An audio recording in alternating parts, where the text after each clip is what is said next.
Hey there, welcome to this episode. And today, rather than building a pattern in real-time mode, we're going to use the TR-Rec mode and build something inside of the step sequencer. It's really good fun, and there's lots of things we can do with it. Now, we've got a few samples loaded up here. I've got a kick drum, hi-hat, a snare sound, and then we've got like this melodic one-shot. And to access the TR-Rec mode, it's the same as we did when we wanted to do real-time recording and make a pattern. We do pattern select here, we do record. We need to choose a destination for our pattern. Now, if you want to turn the metronome off and on, you still can at this point. You can do Shift and metronome 9, or maybe your metronome's just popped on, you want to turn it off. You can do it that way. With step sequencing, because we are following the steps and they're going to light up, I don't generally tend to have a metronome on. Doesn't seem particularly necessary, but of course you can do. So let's choose a destination. Now, if you've got a bunch of patterns in here already, they'll be dimly lit and you'll have to come along, maybe choose another bank or another location. But for this one, I'm going to choose pad 1. It's a nice empty project. This opens us up in our pre-recording window, and if you don't see TR-Rec here, hit remain and you can switch between real-time and TR-Rec. This is our pre-recording window where we can set parameters for our pattern. So let's say I wanted to change the BPM. I'm going to keep it in the 100 somewhere, 113, doesn't really matter. Then I can choose a bar length.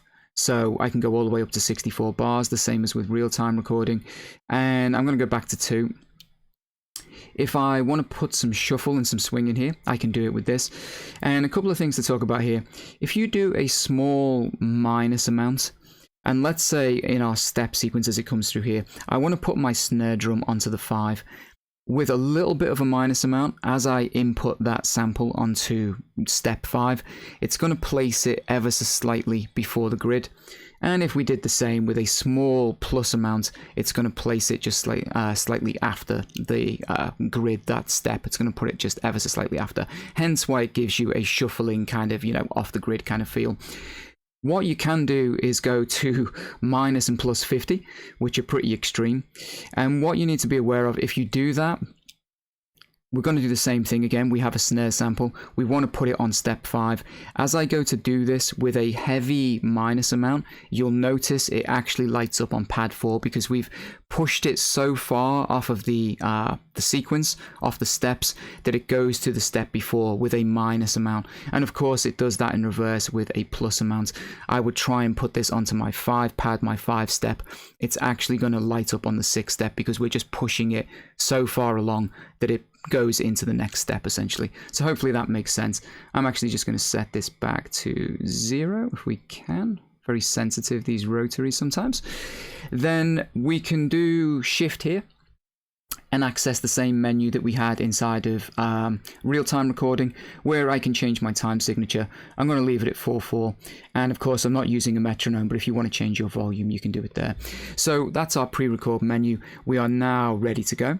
We can hit record here, and you'll notice the step sequencer kicks off, and our little green light is kind of following, and it's playing through, and playing our 2-bar loop.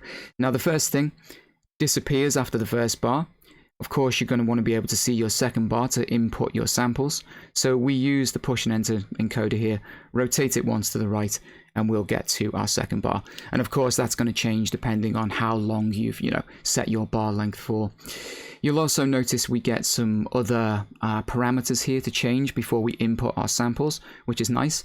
So we've got things like we can change the velocity, Control 3. Can obviously set like a maximum velocity, minimum. So we don't have to get very rigid patterns here. We can take things off the grid. We can apply kind of velocity changes, volume changes, which is really nice. We can play with the pitch of a sample, so we can pitch it up and down, which is really cool. Get some good effects there. Then we have the substep mode. So when it's all over to the left like this with Control 1, it's one solid substep. It means that every time we put a sample in, so let's say it's a kick drum on our 1 sample here, or on our 1 step even, we're just going to get that sample play once, nice and simple. If you split it, essentially what you're doing is you're splitting that step, and we can split it into like a division. And a typical example of that would be maybe you've got a hi-hat, you put that on, say, like the 3-step here, you're going to get 3 notes because we've split it here across. And aside from splitting the notes, you can also kind of adjust the like position. So if we set it over to the right here, it's essentially moving that step over a little bit again, kind of like taking it off the grid, just giving it like a different rhythm and a different feel. And as I scroll through, you'll see there's tons of those. I'm not going to go through them all. I'll do some in the demonstration when we start putting some sounds in a second, but bear in mind you can get really creative with your sub steps. So we have those. If we hit shift here, we can also access the BPM again, the shuffle, and the start percentage, just so again you can kind of play around and have a little bit of fun with it. One other thing to notice, sample mode is still in effect as well. So if you have a sample that you've chosen, you hit loop, you can loop that sample, you can reverse it, and you can do all of that stuff as well. So keep that in mind. You're not, this isn't turned off at this point.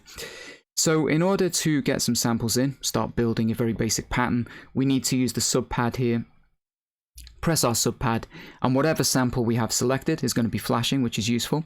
Now we also have remain flashing here because we can change between trigger mode here and hold step, and I'll talk about that a little bit later, but that's why remain is flashing, just to give us an indicator that we can change something here.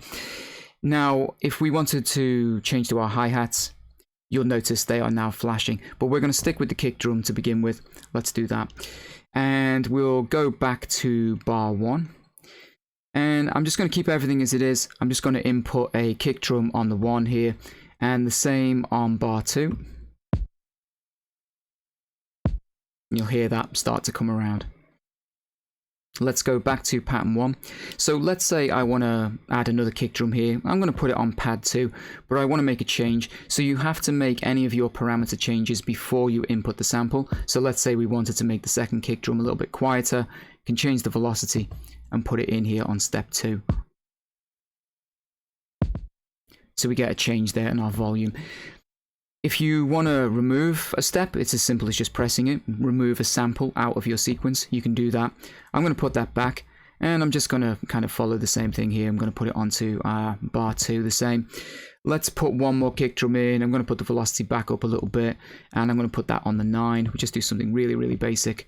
And the same on bar 2 here. Then we can go back to bar 1 and choose another sample. In this case, I'm going to choose my snare sample. So we're going to do the sub pad, choose a snare, and now we can input our snares into our sequence. So again, do we want to make any changes before we put it in? I'm going to make the first snare drum here on the 5, full velocity. I'm going to do the same on pattern 2 here. Then go back to pattern 1 or bar 1 even. And then what I can do is take the velocity down a little bit, so there's a little bit of a variation, put that on the 13.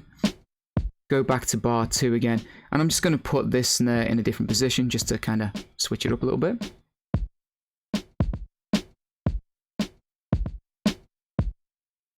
Nice and simple stuff. So now let's take a look at playing with the pitch and the sub step, and I'm going to do that using the hi-hats because I just feel like it's an easier way of demonstrating it even.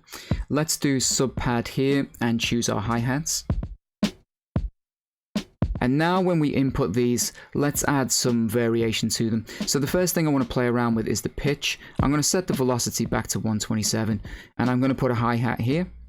Then I'm going to pitch it up a little bit. Put it on the 3, and then I'm going to pitch it up again and put it on the 4. And you can hear that pitch up, step up. Of course, you can pitch down, you can get really creative and do a lot of things here. Let's do it one more time. And this is, if you're used to step sequencing, then this will be, old news to you. But if you're unfamiliar with this, I just want to make sure you've got it down inside of here. We can put our pitch back a little bit, and then let's do something with the velocity. Let's do like a little bit of a fade. So nice low velocity on the first one. Increase it a little bit. And then let's crank it all the way up to like 127. So instead of getting a change in pitch, we are getting a change in volume, so we can do fade in and fade out. So velocity and pitch we can apply. Sounds really good on things like hi-hats. If we scroll over to bar 2 again, I want to play around with the substep now and just show you how that works. So let's just do kind of like one split in the middle. So we're going to get like 2 notes now. Put that here.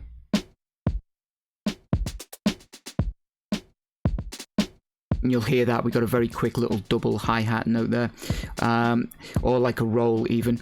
Let's do a triplet, put it here. You can hear that. And just as a last example, let's kind of just shift it over a little bit in terms of its timing. We'll put that one here. It's not quite where you would expect that hi-hat sample to kind of kick in because we've shifted it a little bit using the sub-step. So that's our sub-step mode. I'm going to put it back to a solid mode for a second to like one solid step. And that's because I just want to talk very quickly now about the sort of trigger mode here. So if we do sub-pad and we choose our little melodic one-shot, go back to our pattern. I'm going to go back to bar 1 and just have a very standard version of this, one solid step and 127 velocity just at the very beginning of our loop.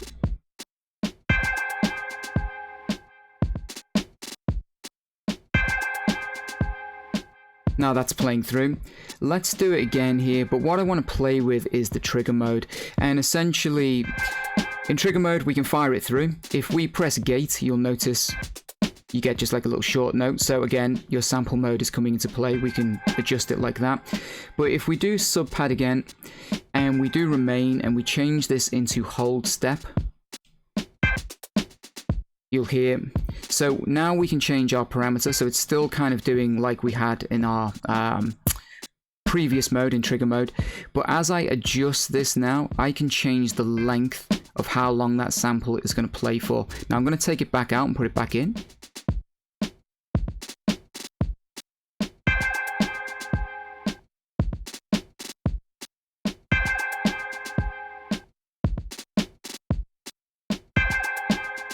Let's do it again. And you'll hear that the sample cut off. So hold step essentially is how long that note plays for. And I'm just going to stop everything for a second. Let's just stop. So yeah, when we are playing around with that, that is essentially what we're doing. We are adjusting the step length for that particular note. Hence why I brought in a long melodic sample, because it's really hard to tell that on something short like a kick drum or something. So we need a long melodic sample so we can see that it is shortening that actual step length. So bear in mind, you can trigger, in different kind of ways. It's like a trigger mode. Hold step will allow you to adjust the length of the sample that is being played. So that's a good overview, a good look at pattern sequencing using the TR rec mode. Hope you've enjoyed it. Catch you guys in the next episode.